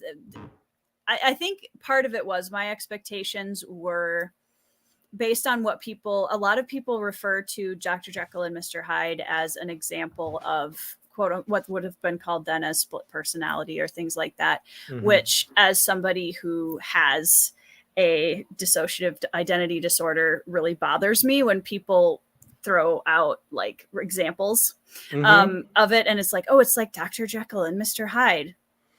So I struggle with that. And it was actually harder for me to read it in that context, I think, because I was trying to remove a lot of the societal expectations that I had been hearing around it. And I will totally admit that I think books like that are harder for me to just accept for their own story instead of putting that on top of it. Yeah, I think, I mean, again, and this is just for me, just for me. I think it's a great examination of how we are all several people, like as opposed to singling those out with a certain challenge. It's how we all house many people, compartmentalize, and we all have many masks that we would have to put on for that situation. Yeah. Whatever situation we're about to go into. And what if we lost control of being able to put on what mask for what situation that we're about to walk into? Yeah. So I always saw that way more universal thing than an example of somebody just suffering from a particular challenge. Yeah. Well, and I think a lot of people are now very much more ready to try to stick a label on certain characters. And that was one of my big issues with Last Argument of Kings also, actually. And it's hard then to kind of separate those two things. But yeah, I think I totally agree, Michael, that desensitization, I think that we have of what we're exposed to, even in film, like they didn't have film at that point. No. And the idea that even the horror movie ads on YouTube right now are scarier than Dr. Jekyll and Mr. Hyde, right. Yeah. So we're just around that all the time. And I think I wish I could have known what it was like to read a book like that at that point when it was so different than what the general mainstream was looking at. I love thinking of it in arcs, movements of art, if you will. And for me, Dracula, and I love Dracula. It doesn't make my top list because I think it's been topped, Yeah. But I think it's like the first found footage, it's the found footage flick, Yeah. And, so it's like from where we started to where we've come, you get to see like a movement through history of a certain type of art. I kind of really dig that.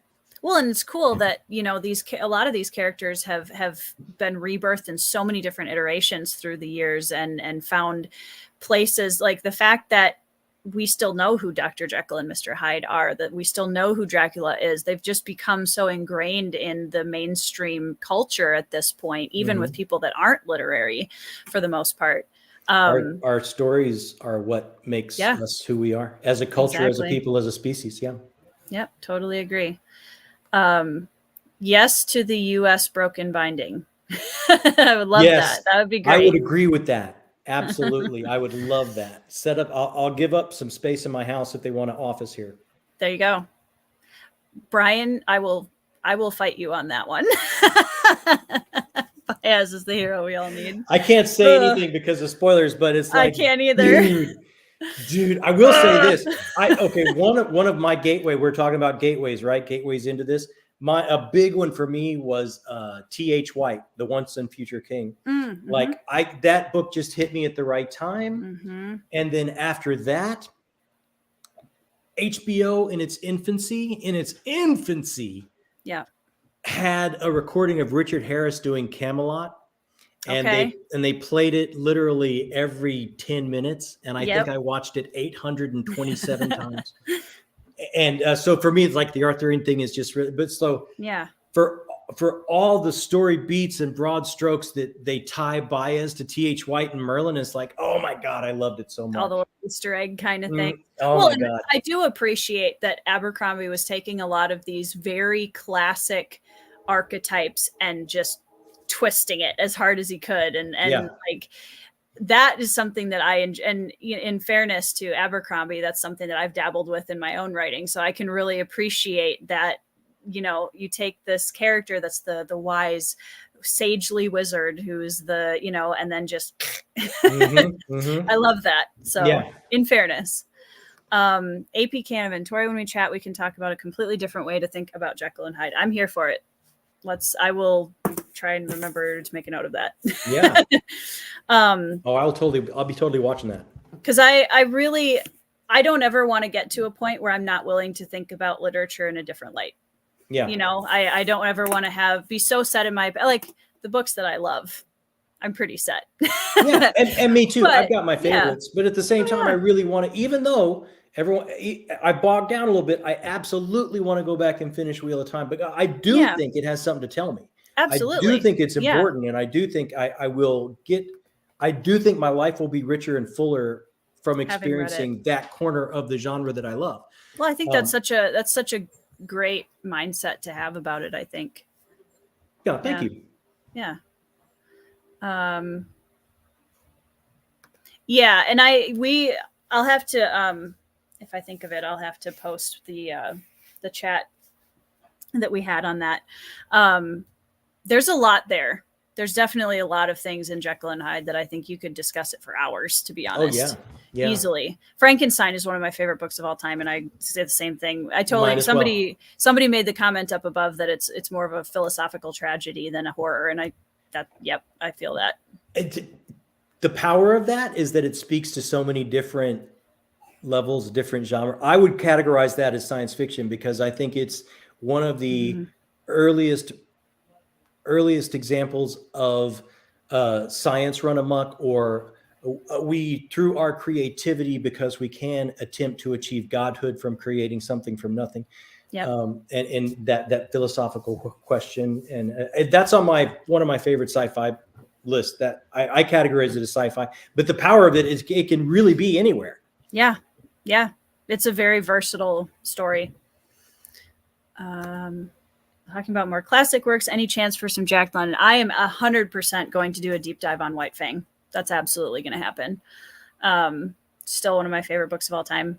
Yeah. And I definitely want to do a reread soon. I would have to reread before. I mean, I haven't read Jack London since high school. So and just ask Andrew, was a way, way long time ago. I mean, I feel like I know I'm younger, but it was a long time ago for me too. Yeah, absolutely. Stuff happens, right? Yeah. Stuff happens. It's so funny because I remember getting out of high school and getting to college and looking back at the high schoolers and being like, oh my gosh, they all look like children, And I thought there's no way I'll ever look at college kids and feel that. And now I went back and sang for an alumni choir concert at my alma mater, and the college kids look like children. And I'm like, oh my gosh, it's happening. Yeah. Yeah, I have a picture of my son who has graduated college and his girlfriend who is graduating in December, and it's like they look 12. Mm-hmm. They look 12. Yeah. Dracula surprised me with how much I loved it. It's epistolary and it's about everything surrounding Dracula, not Dracula himself. I'm excited to read it. I think you'll dig it. Yeah, I really I'm do. looking forward to it. I'm excited about it. AP, reading Dracula as a post-colonial critique of British imperialism makes it fascinating. Ooh. Noted. Yeah. See, he's the real deal, man. Yeah, it's Yeah. true. I love watching AP's videos, and every time I come out of them trying to be more thoughtful about the things that I read. I can't see. I haven't found him yet. I got to put him on my A Critical list. Dragon. Okay, you should definitely subscribe. He has amazing videos. Yeah, as soon as I get off, I'm going to do that. So we're gonna take a brief segue, if you have the time. Yeah. Into theater, because somebody all right. we're gonna do this. So right, for everybody who's watching, this is now 2 theater nerds that are about to geek out. So everyone's gonna go away, I bet. Yeah. So where do I even want to start this? So as an actor, I want to know some of the roles in terms of characters and in terms of actors that you look up to. Like, what are your acting role models? Oh, wow. Okay. Start with the easy questions. You know? Yeah. Well, I knew what I wanted to do with my life when I saw Jack Nicholson do Cuckoo's Nest. Okay. So that would have to be one of them. When I was too young to watch it, but I watched that with my dad, and I was like, I want to do that. Yeah. I want to get to be that crazy. Not, but that, you know. Yeah. Is that then when I Dustin Hoffman in Marathon Man, Sean Penn in just about anything. Yeah. I love people that disappear. Like, I don't see Sean Penn anymore. Yeah. You know, just see the character. I see Spicoli. I see, like, he disappears. Yeah. So Daniel Day-Lewis in pretty much anything. Oh, yep. Now, I don't know if he'd be a cool person to work with. Like, I don't know if I'd ever want to work with these. I have a whole nother list of people I would want to like, have a drink with and work with. I don't think he would make that list. Same list. Not the same list. But sitting back and watching, like, oh, dang, I wish I could do that. Yeah. Sir Anthony Hopkins, because of his subtlety, he's able to just have the stillness and be that I never could. And I always... even as I get older, I think about maybe I've got a couple things left in me, you know, and it's like I'd love to find that subtlety and that stillness, but it's not there. Like I know I've worked too much, and I've had too many directors tell me if I was any more animated, I'd be a cartoon. Try and turn it down, you know? And I'm all over the freaking place. But so I respect him for that, because he does what I can never do, you know. Wow, who else? Jessica those Chastain. are some big names. Yeah, Jessica Chastain now. Someone, every time I see her work, I'm drawing a blank on her name, but from French Lieutenant's Woman, the grande dame of American movies. I can't believe Help us out in the comments, guys. Meryl Streep. Streep. Yes. Oh my gosh. Every time I see Meryl Streep work, she's not Meryl Streep. She disappears. Meryl Streep is one of my acting. Yeah. Yes. She's amazing. And she's one of those people that it's like, I would have a drink with her and like to work with her. Oh yeah, she'd be fun. Yeah. So like, she's like that rare crossover. Sean Penn, I don't think I want to have a drink with Sean Penn. Or hang out with him. I hear not fun things, but you know, but yeah, just people like that. Actors are so finicky, you know. They're not, you know, I've hung around a lot of them. They're not always. Oh, Peter O'Toole. When I was young, Peter O'Toole was huge for me. Richard Harris was huge for me. Yeah. Just, you know, and those Peter O'Toole and Richard Harris. Now, those aren't characters. They don't disappear. They're movie stars. They're always Peter O'Toole. They're always Richard Harris. But they're good. And that's all they ever have to be. They're that amazing. I mean, that one movie that Peter O'Toole does when he's on that, My Favorite Year is the name of the movie. And the way he just glides. He doesn't move, he glides. He's so glossy. There's a lot. And David Tennant now, Kenneth Branagh, because he was an Irish dude that got to be artistic director of the RSC, which I thought was crazy Very cool. Yep. I mean, I could go on and on, but yeah. That's a pretty stacked list, though. Yeah. And we have not scared anyone away with theater. Well, there's a bunch of really excited. Chris, I didn't know Chris used to do theater productions. That's I didn't awesome. either. Okay. That gives me some fodder for my chat with Chris later. Absolutely. In You can geek out, theater geek out with Chris too. Amy Adams, favorite actress. Amy Adams she's the goods. Yeah. Ben Whishaw is amazing. Ben Whishaw is the goods too. Yeah. Fun fact: Meryl Streep and I share a birthday. That's awesome. There you go. I don't know who I share a birthday with. Margot Robbie. Margot Robbie's very good. What's the other guy in that Barbie movie? Ryan Gosling. Ryan Gosling. Like, wow, for sheer timing, for sheer comic timing, he is so clean. Like his comic timing is pristine. Like, yeah, I love that. And that's something I have done a lot of. So I really appreciate that when it's done really well. Yep. Daniel Day-Lewis, Denzel Washington, Kate. That's a stacked list. Yeah, it's a stacked list too. Yeah. Kate Blanchett. Oh, come on. Oh, yeah. Amazing. Ace Ventura, Austin Powers, Captain Jack Sparrow. You know, that's its own version of a stacked list right there. Man, Johnny Depp, Johnny Depp is very good. He disappears every time. You got to give it to him. And Jack was, it was a mainstream film. That is a timeless character that is going to be around forever. And you do not see Johnny Depp in that character. No. Now you see Jack Sparrow in everything. Yeah. Matt Smith. Oh, Matt Smith. Oh, yeah. In that new Dance with Dragons show, man, he House of the Dragon steals almost every scene, and he has a lot of times not even that much to say. It's amazing. Yeah. Simu Liu. My favorite actor, period, is actually from Korea. His name is Woo Do-won. And I watch a lot of K-dramas. Okay. And I watch a lot of some Japanese dramas, but I watch a lot of K-dramas, and he's just the way that he plays subtle emotions are just unreal. Beautiful. Oh, see, I wouldn't give him that gear. I love watching that. Yeah. It's so good. I'll send you a couple that you should check out. Yeah, give me titles. My favorite ever for anybody watching is My Country, the New Age. It's on Netflix, and it is. Okay. If you want to get a little sneak peek into an influence of Bloodstones, go watch that drama. I'm gonna do it. I'm gonna do it. Is it a movie or a series? It's a series, 16 episodes of like an hour and 10 minutes or something each. Okay. But once you start, if it gets its hooks, you're gonna binge it. So this is another question I was going to ask you. So those are some of your role models. What about some of your favorite roles that you've ever played? I know you said when we were talking last time, you said you played Hamlet once. I mean, there was two that you have to say because I was just honored to take a shot at them, right? Sure. Yep. And that'd be Hamlet and Uncle Vanya were those two.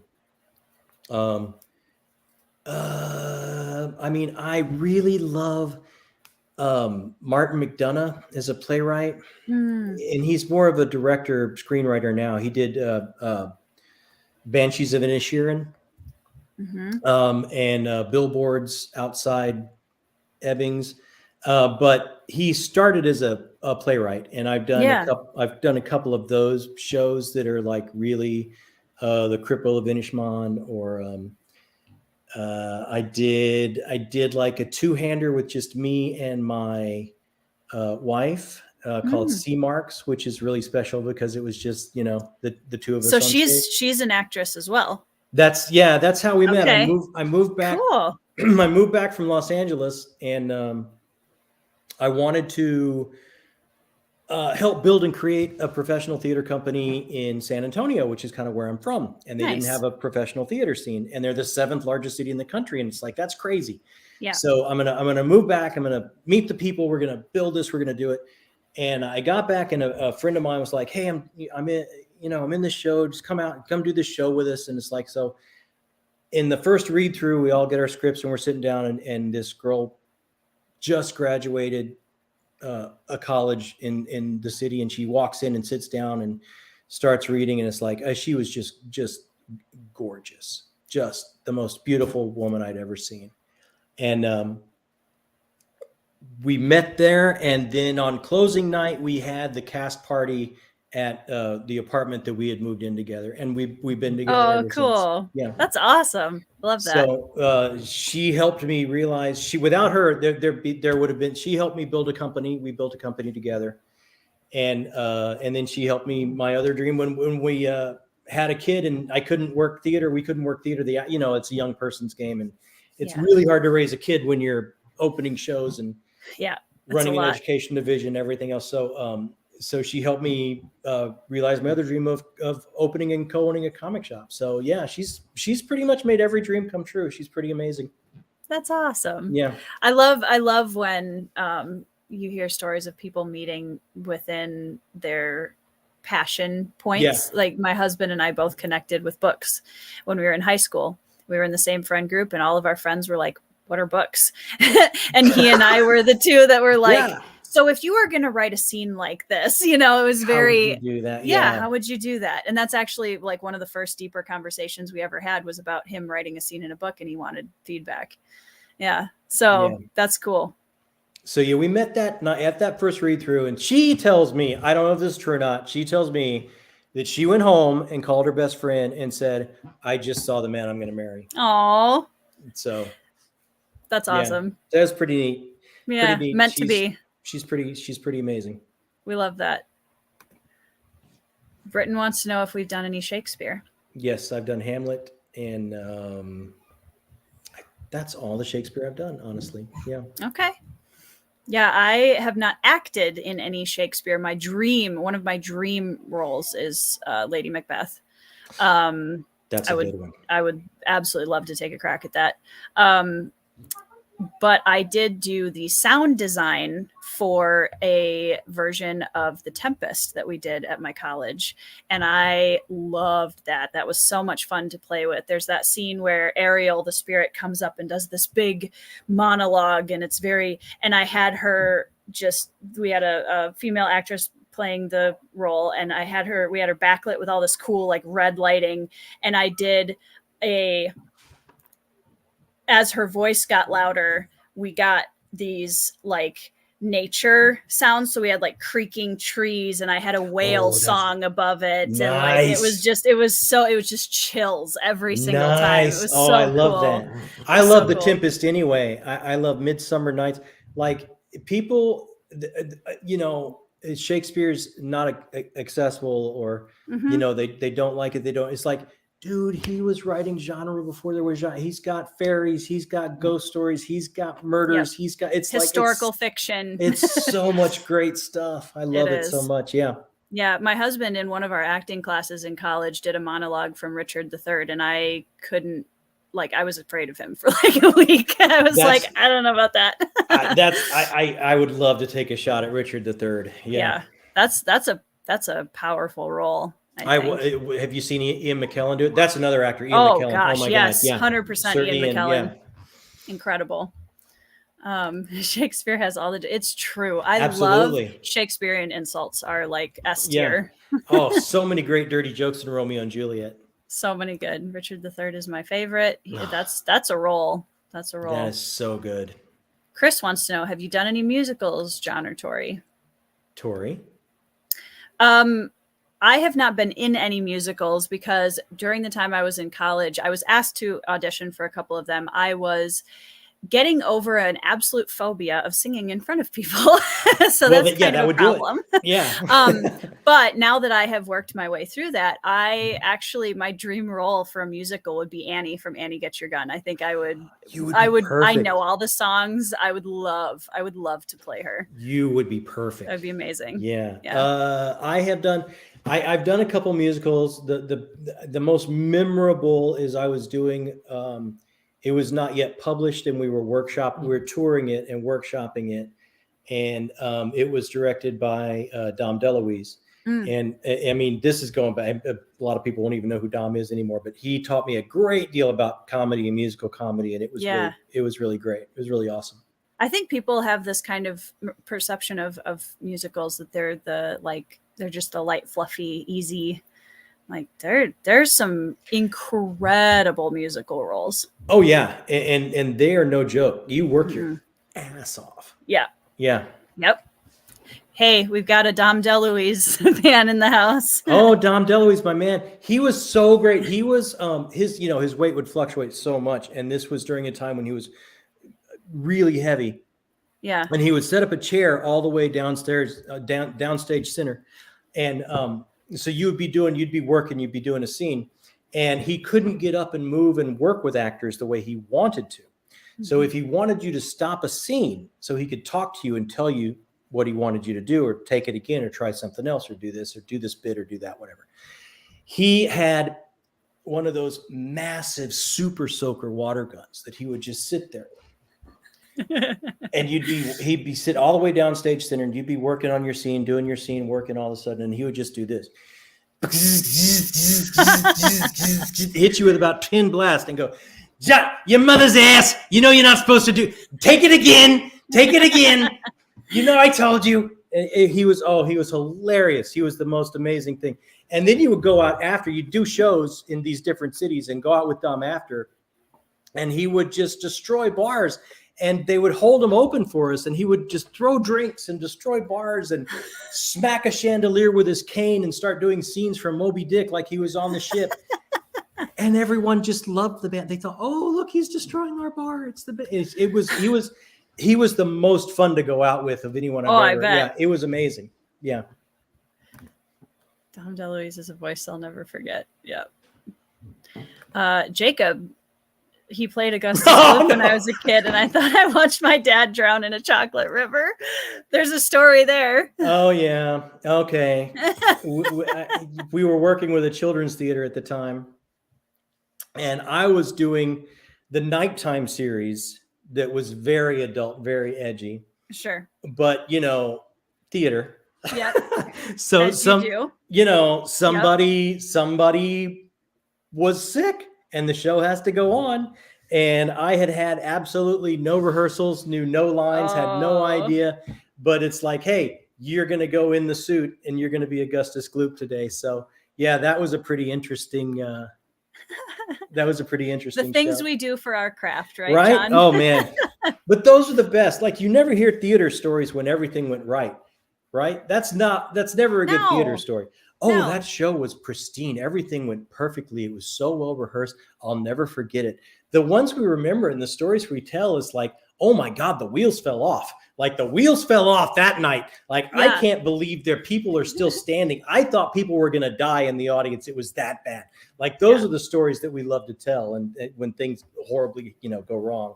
Yeah. Oh yeah. We had, so my introduction to theater was much more, it was very humble.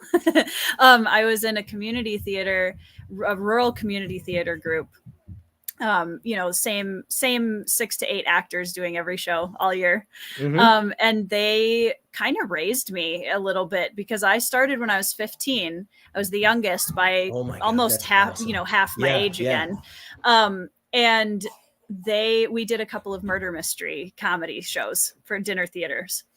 And it was just, I'd done, the Christmas pageant at church, that was about it. And then getting into theater, I loved it. I loved being able to be somebody else for a while. And bit. I did hardcore. And I played, my first show ever. It was a show called Flaming Idiots. And it was wonderful. It was this, these two doofuses that open a restaurant, and there's a murdered body that they find in the, and it's just hilarity ensues. And I played the waitress, and she has a prosthetic nose.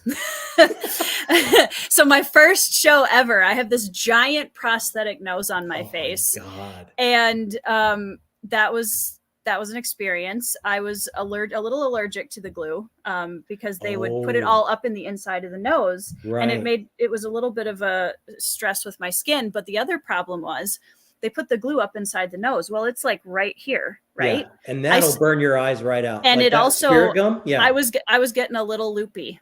Yeah. Yeah. And I was coming out, I was like, I don't remember what my lines are, you know? But it was learning from them. They were so passionate and so humble, and so it was so much fun. I It was love so that much fun. so much because it's kind of like the whole self-pub movement, isn't it? Like Yeah. you have to put on a show. You guys have to come together and be a rep company and do one show after another, because to not do that is to look at yourself in the mirror and not know who you are.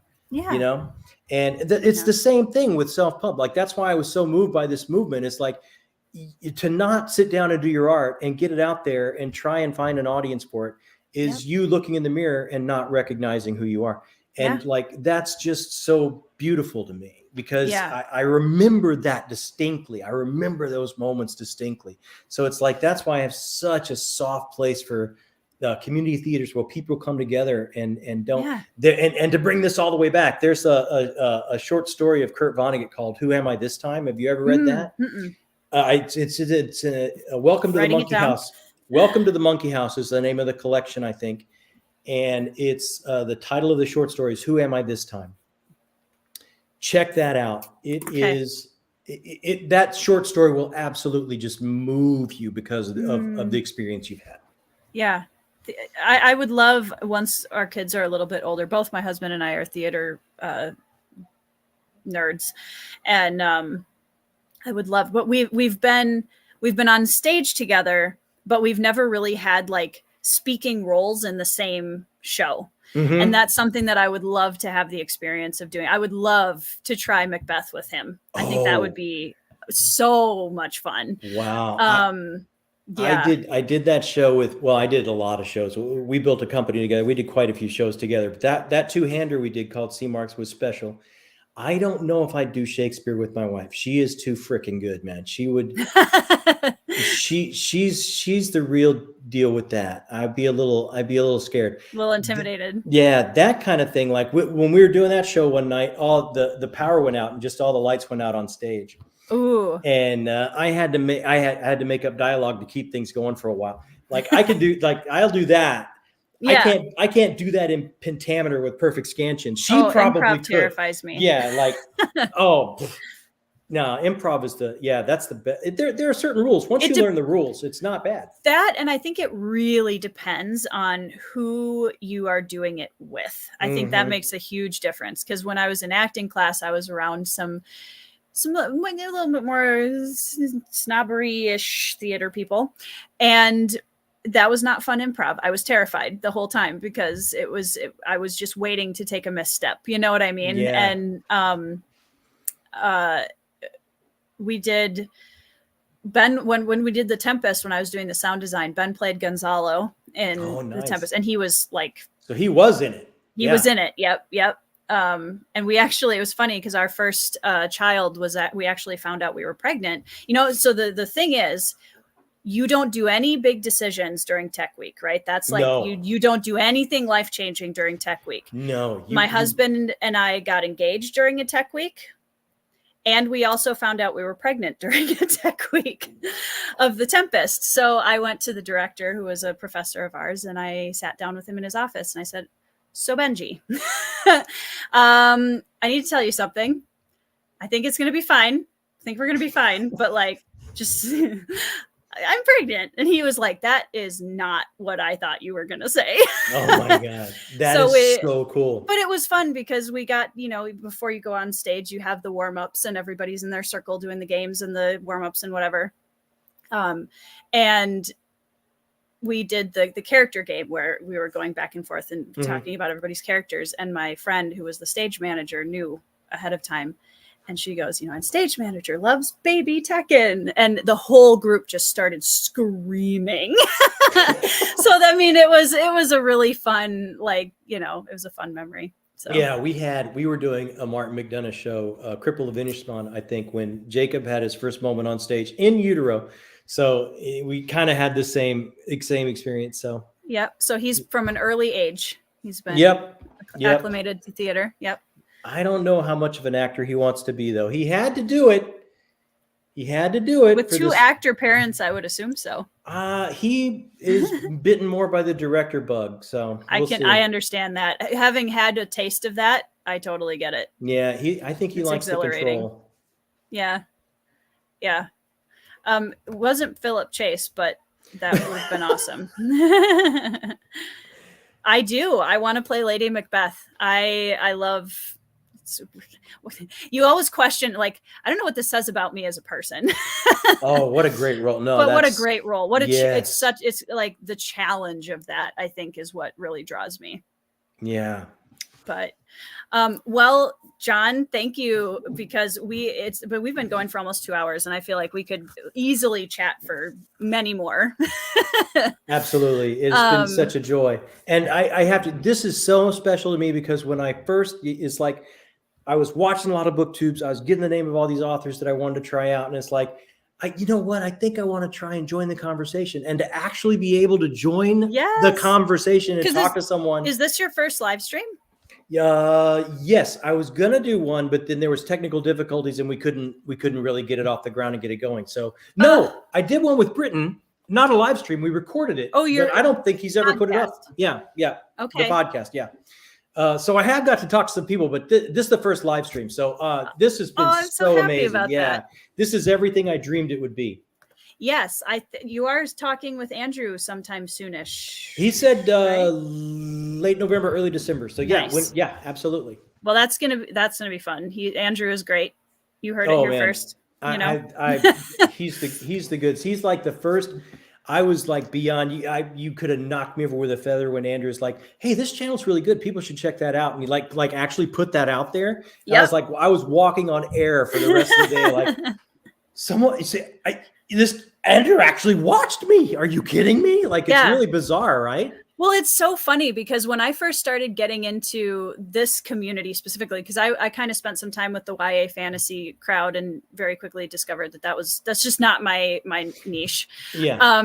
And they're all lovely people, and I just did not fit in. Right. And when I got over here, and I was like, oh my gosh, my people. Yeah. For a while, it was very much like that. And I was like, oh my gosh, like Andrew's Wizardly Reads like commented back on my, or Philip Chase or Patrick. Patrick is one of my I love him so much. He's amazing. I'm always commenting. And you know what I love about Patrick is you'll comment and it's like, he is right back. It's like, it's like you're talking to him in the room. I love Patrick as well. He's one of the people awesome. Like you, Andrew. I have like a list I always try and catch him because I want to learn what you guys do. Cause I think you're so great. This is kind of the point I was going to bring up that Andrew's kind of pointing out. It's bizarre to think people, that's the thing. Like you say that and I'm just like, well, I just work here. Like, I don't, I'm not special. I just shut the lights off when I leave the room. Like, right. No, but it's, to me, it's, and I was telling you, I think before we got started, like the older you get, life happens and it's not always easy to have friends or find peers or take the time you're doing a family, you're building a business, you're doing, fill in the blank. Yeah. And then you get a little bit older and you start to slow down a little bit and you look around and it's like, wow, where'd everybody go? Yeah. And so, to actually like find some kind-hearted people that kind of like what you like, that you can talk to, and 2 hours goes by like that. Yep. Like that's special. rare, it's right? So special. Like, yeah, absolutely. Well, and to have found that just makes my life so happy. You think about how like those conversations, like I've had some really vulnerable conversations with people on my live streams that I know, but we haven't spent a ton of time together. And it's amazing how that shared love of really deep storytelling just opens all of the doors so quickly. Yeah. It's awesome. You see somebody, right? Like you get that feeling. It's like, oh, I know, I see them. I see them. Yeah. Yep. Well, what the people's favorite books say a lot about them. You can start figuring out, okay, I have some personality like pegs here to work with. Heidi, John, I did not know you had a channel until Tori posted this. So again, everybody click on the description link and go over and subscribe to John's channel because he is getting close to 1,000 subscribers already in 6 months, which is mind-blowing to me. Congratulations on that. That's amazing. Thank you. I told you last time, I try, you know what I try. My thing is like I watch comments. Sorry, spoilers. And no, I get into people talking to me and I watch comments and I have the most fun doing this. And it's kind of like, I try and look at it like doing a show. Yeah. Like I'm going to throw it out there. Yep. And the audience it finds is the audience it finds. And I try not to angst over whatever that is, Yeah. you know? So Yeah. I think when you really try to start, I don't know, for me, I can get really, I can't do it, you know? Yeah. Well, it is well-deserved. I completely agree, Chris. I love that you bringing so much passion to the books that you read, and the openness to just read and enjoy the stories that you come across is really inspiring. Because I think for those of us, at least speaking for myself, being on BookTube so long, you get, not jaded, but you get tired after a while, and you're kind of searching for that joy in reading and figuring out your process and being able to, talk to people that really have that inspired joy of just taking each story as it comes and just enjoying it for what it is. I need that uplift. So thank you for that. Oh man, you're enormously kind. That means a lot to me. Mean every word. Don't chase an audience, let them find you. Completely agree, Andrew. Yeah. That's why he's one of the best, man. Totally agree. John's channel is such a breath of fresh air, so much enthusiasm. Yeah, I think that's Grewface. He's trying to say, that's the best way to say he's kind of a spaz. No, I don't know. Or like all those directors say, any more animated, you'd be a cartoon. That's it. Yeah. Which is so funny because having watched your videos, I really enjoy when I find people that have that level of energy. And I mean, Andrew is a great example of that too. I remember finding you guys' channels at different times and just being like, oh, I'm here for this energy. Let's go, Yeah. So, dude, you can't hide what you love, man. You can't. It's true. Andrew, my issue is hanging on to the joy of reading for dear life. Andrew, don't click on that cart, man. No. He's trying. He keeps filling the cart up. I saw the short today. He's filling a cart up and looking at the total. That way lies madness, brother. Don't do it, Andrew. Don't do it. Don't do it. I did not say that.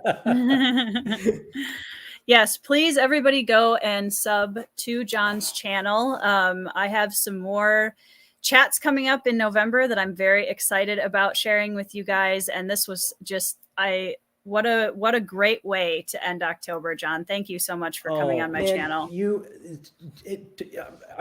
My hand to God, Tori, finding and spending time with people like you has been so enlightening for me in my existence that it's made my life a much, much happier place. Well, thank you. And the feeling is definitely mutual. So, and I'm going to go sub to Critical Dragon right when we hang out, right when we get off. Do it.